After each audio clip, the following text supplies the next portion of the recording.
Bonjour et bienvenue à ma vidéo du samedi matin sur la chaîne Crois seulement. Aujourd'hui, on aborde la peur de marcher dans la forêt. Donc moi, c'est une de mes plus grandes peurs. J'ai peur depuis l'âge de 15 ans parce que pendant une sortie scolaire, on est allé en forêt et j'ai fait une crise de panique.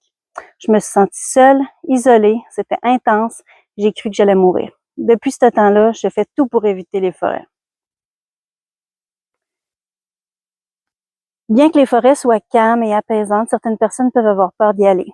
Toi, écris-le dans les commentaires si tu as peur d'aller en forêt et pourquoi. Certaines personnes, c'est des traumatismes, comme moi. D'autres ont peur de l'inconnu. Les forêts sont perçues comme des endroits mystérieux et imprévisibles. Pour d'autres, ça va être les animaux sauvages. Ils peuvent avoir peur de se retrouver face à face avec un ours ou un puma. Pour d'autres, ça va être les insectes qui ont peur des abeilles ou la maladie de Lyme qu'on entend de plus en plus parler. Pour d'autres personnes, ça va être la peur de se perdre en forêt et de ne pas retrouver son chemin. Pour d'autres encore, ça va être la peur du noir et de l'obscurité. Certaines randonnées sont très longues et on peut avoir peur de revenir tard le soir à la pénombre. Finalement, il y a la peur des éléments naturels, les conditions météorologiques changeantes et le bruit dans la forêt. Donc, toutes ces choses-là peuvent nous faire peur et nous empêcher d'aller dans la forêt. Pour affronter cette peur-là, il faut vraiment y aller petit à petit. Donc, je te conseille d'aller dans un petit sentier avec une personne de confiance, dans une température que tu vas être bien, un sentier où tu vas pouvoir sortir rapidement si jamais tu te sens pas bien. Si tu as peur de la maladie de Lyme, tu peux mettre des vêtements longs et tes chaussettes par-dessus ton pantalon pour être bien protégé. Donc aujourd'hui, on est au mont Scotch-Cap à Piopolis au Québec. C'est un mont c'est une randonnée de 1,39 km de long, ça dure environ 45 minutes. Donc j'ai choisi ce lieu parce que c'est un sentier dégagé, on voit bien autour, c'est pas trop long et bien sûr je suis accompagnée de mon mari parce que toute seule je serais pas capable de faire cette randonnée.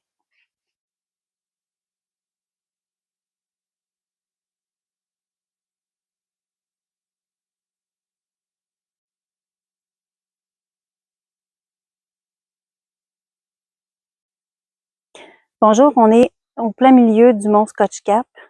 Là ça va mieux, mais tantôt je me sentais vraiment pas bien. Donc on fait quoi dans ce temps-là? Premièrement, je te conseille vraiment de venir accompagner, c'est un grand soutien. Ensuite, vraiment, prends de grandes inspirations, essaie de te calmer, puis essaie de te changer les idées. Mon mari il me parle, il me pose des questions, il essaie de me changer les idées. Ça fait vraiment du bien, donc on continue.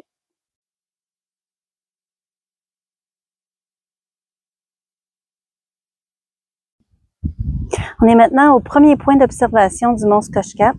La montée a été assez difficile, j'ai été sur l'adrénaline pendant que je montais, mais je suis fière de moi et je suis contente d'être rendue ici.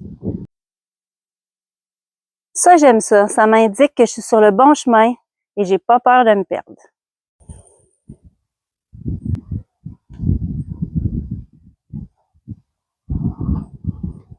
On est maintenant au point numéro 2 du Scotch-Cap.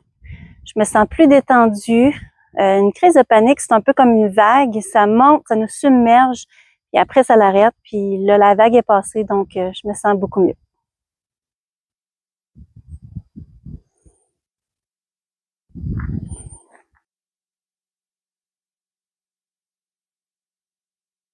On est rendu à la fin du sentier du mont Scotch-Cap. Je peux dire que je suis fière de moi. Puis toi aussi, si tu as des petites victoires, sois fière de toi. C'est pas facile. Je sais que les gens nous comprennent pas. Mais vraiment, il faut y aller de petite victoire en petite victoire. T'es pas seul, tu peux chercher de l'aide. Écris en commentaire, toi, c'est quoi ta dernière petite victoire? On a maintenant terminé la randonnée. Toi aussi, fais un petit pas, fais une petite victoire, puis marque-le dans les commentaires ce que tu as fait dernièrement, qui t'a rendu fier de toi. Donc, le verset du jour aujourd'hui, c'est dans Jérémie 32:17. Ah, Seigneur éternel, voici tu as fait les cieux et la terre par ta grande puissance et par ton bras étendu. Rien n'est trop difficile pour toi. Donc, si tu as aimé cette vidéo, que ça t'a parlé, like, abonne-toi et partage.